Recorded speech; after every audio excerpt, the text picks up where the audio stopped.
BPSC TRE 3.0 examination के बारे में हम लोग चर्चा करेंगे कि इसका जो एग्जाम है वो आप लोगों का 15 मार्च को है, यानी कि परसों है। आज हो चुकी है 13, आप लोगों का 15 को एग्जामिनेशन है। एग्जामिनेशन की बहुत अच्छी प्रिपरेशन होगी। आई होप आप लोग जो है वो बहुत अच्छी तैयारी कर रहे होंगे, बहुत अच्छे से रिवीजन हो गया होगा। एडमिट कार्ड भी आप लोगों ने अपना अपना देख लिया होगा, सेंटर्स भी देख लिए होंगे।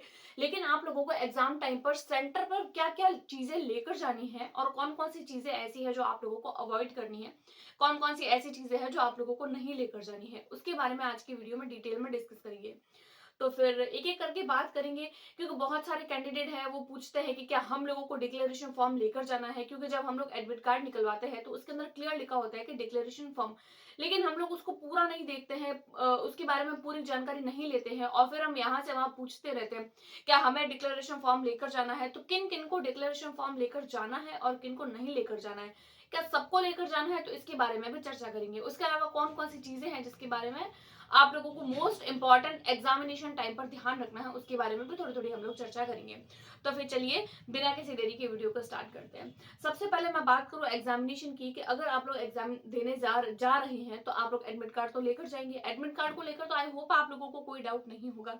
एडमिट कार्ड आप लोगों को लेकर जाना है। अगर आप लोगों के पास में 2 एडमिट कार्ड है तो बहुत अच्छी बात है, वरना एक तो हमको लेना ही है। 2 भी ले सकते हैं, 2 अपने पास में रखिए सेफ्टी के लिए। एक आप लोग कलरफुल भी ले सकते हैं और एक ब्लैक एंड व्हाइट। लेकिन अगर ब्लैक एंड व्हाइट भी होता है तो कोई दिक्कत नहीं है, बाकी आप 2 एडमिट कार्ड लेकर जाइए आप लोगों की सेफ्टी के लिए। 2 एडमिट कार्ड हो गए। उसके बाद में आप लोगों की कोई भी जो फोटो वाली आईडी होती है, फोटो वाली आईडी, जैसे कि आप लोग अपना आधार कार्ड या फिर पैन कार्ड, इसके अलावा जो भी आप लोगों का ऐसी एक आईडी जो गवर्नमेंट की तरफ से आप लोगों को प्रोवाइड करवाई है एंड जिसमें आप लोगों की फोटो होती है, या फिर वो आईडी जो आप लोगों ने अपने फॉर्म फिल करते टाइम में फिल करी थी।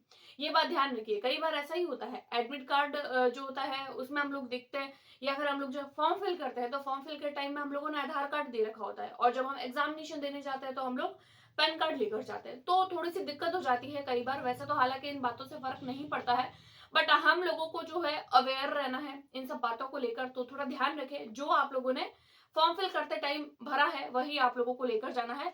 जनरली जो कैंडिडेट होता है वो आधार कार्ड ही फिल करता है, तो जनरल हम बात करेंगे कि आप लोगों को आधार कार्ड लेके जाना है। तो 2 चीजें हो गई, एक तो एडमिट कार्ड एंड सेकंड आप लोगों का आधार कार्ड। उसके बाद में हम लोग बात करेंगे डिक्लेरेशन फॉर्म की, कि डिक्लेरेशन फॉर्म किस किस को लेकर जाना है। देखिए मेन और मोस्ट इंपॉर्टेंट बात है कि डिक्लेरेशन फॉर्म जो है वो सारे कैंडिडेट्स को लेकर नहीं जाना है। इस बात को आप लोग याद रखिए, क्रॉस लगा दीजिए कि डिक्लेरेशन फॉर्म नहीं लेकर जाना है। अभी ये मैं वीडियो बना रही हूँ ना, वीडियो बनाने के बाद में भी नीचे बहुत सारे लोग कमेंट्स करेंगे कि क्या हमको लेकर जाना है, हमको लेकर जाना है। आप वीडियो को पूरा देखिएगा तो आप लोगों को कोई कंफ्यूजन नहीं रहेगी।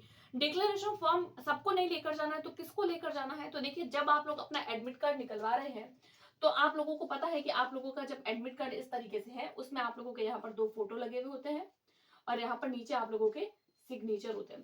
तो अगर आप लोगों के फोटोज में या फिर अगर आप लोगों के जो सिग्नेचर है उसमें अगर कुछ ना कुछ डिस्क्रिपेंसी है तो आप लोगों को डिक्लेरेशन फॉर्म भरना है।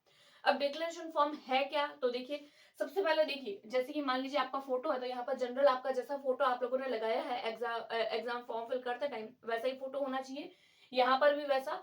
एंड सिग्नेचर जो है वो आप लोगों का एक हिंदी में और दूसरा इंग्लिश में होना चाहिए, बट बहुत सारे कैंडिडेट्स की गड़बड़ हो गई है, दोनों के इंग्लिश में ही हो गए हैं या फिर दोनों के हिंदी में ही हो गए हैं। तो इस बात का थोड़ा ध्यान रखें कि आप लोगों के जो एक सिग्नेचर हिंदी में एंड सेकंड जो सिग्नेचर है वो आप लोगों का इंग्लिश में होना जरूरी है। अगर इन चीजों में भी गड़बड़ हो रही है तो भी आप लोगों को अपना जो है वो डिक्लेरेशन फॉर्म भरना है। अब कैसा होता है डिक्लेरेशन फॉर्म, तो वो मैं साइड में लगा रही हूँ, आप लोग एक बार देखिएगा, उसको चेकआउट करिएगा। और इसकी जो ऑफिशियल वेबसाइट है उस पर आप लोगों को आराम से मिल जाएगा। तो फिर आप लोग एक बार, अगर आप लोगों के फोटोज एंड ध्यान रखिएगा, जिन जिन के फोटोज में एंड जिन जिन के सिग्नेचर में जिस जिसके डिस्क्रिपेंसी आ रही है उन्हीं को डिक्लेरेशन फॉर्म लेकर जाना है, बाकी सारे कैंडिडेट्स को डिक्लेरेशन फॉर्म लेकर नहीं जाना है। ये बात आप लोग थोड़ा ध्यान रखिए, राइट। तो डिक्लेरेशन फॉर्म को लेकर जो है वो आप लोगों की जितनी भी कंफ्यूजन है आई होप आप लोगों की क्लियर हो गई होगी। उसके बाद में हम लोग बात करेंगे पेन की, कि पेन तो लेकर ही जाना है क्योंकि बबल्स फिल करने हैं, ऑनलाइन एग्जाम तो है नहीं, ऑफलाइन पेपर है। तो पेन लेकर जाना है, ब्लू ले जाइए, ब्लैक ले जाइए, कैसा भी पेन आप लोग लेकर जा सकते हैं।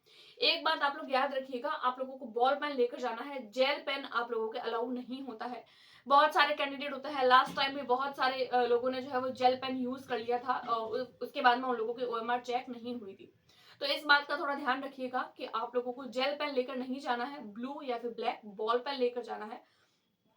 पॉइंट वाला पेन लेकर जाइएगा। आप लोग जब मार्केट में पेन लेने जाए तो उनको बोलिएगा कि ओएमआर फिल करने वाला जो है वो पेन दीजिए।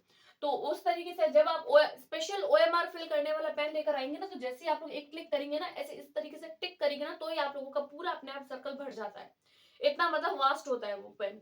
और अगर आप दूसरे तरीके का बॉल पेन लेकर जाते हैं तो फिर आप लोगों को इस तरीके से पूरा सर्कल भरना होता है, जो हमारा टाइम खराब करता है। और अगर स्पेशल ओएमआर फिल करने वाला पेन हमारे पास में होता है तो हमारे टाइम की बचत होती है और साथ साथ में हम टाइम मैनेजमेंट अच्छे से कर पाते हैं। तो ये कुछ कुछ बात हो गई।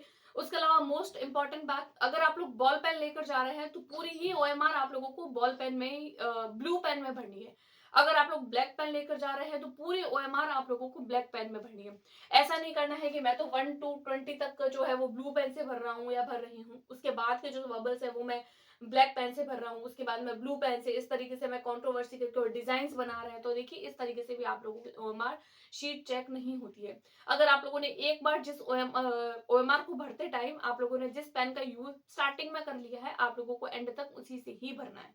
अगर थोड़ी बहुत भी गड़बड़ हो जाती है ओएमआर को लेकर तो भी आप लोगों को शायद दिक्कत हो सकती है। उसके अलावा मोस्ट इंपॉर्टेंट बात, ये तो कुछ खास खास बातें थी जो आप लोगों को ध्यान रखना है।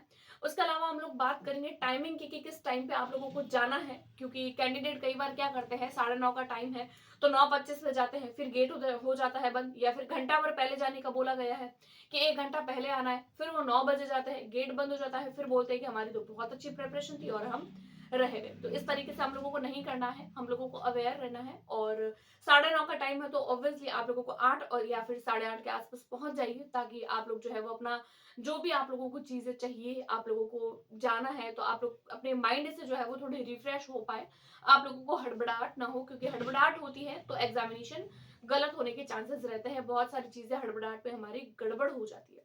तो ये कुछ कुछ बातें थी। उसके अलावा मोस्ट इंपॉर्टेंट बात जो लेडीज के लिए होती है कि हम जो है वो बहुत सारे ऑर्नामेंट्स पहन के रखते हैं, बिंदी लगाते हैं, नोज पिन पहनते हैं, वॉचेस पहनते हैं, रिंग होती है बहुत सारे लोगों के हाथ में, या फिर लेडीज के स्पेशली पायल होती है। तो इस तरीके की चीजें आप लोगों को नहीं पहन के जानी है। कोई भी ऑर्नामेंट्स आप लोगों के गले में या फिर कानों में या पैरों में नहीं होनी चाहिए। और उसके अलावा जेंट्स जो इस तरीके की वॉचेस पहनते हैं या किसी भी तरीके की अगर आप लोग वॉचेस पहनते हैं तो वॉच, कैलकुलेटर एंड कोई भी अगर इस तरीके की डिवाइस, तो वो भी आप लोगों को अलाउ नहीं है।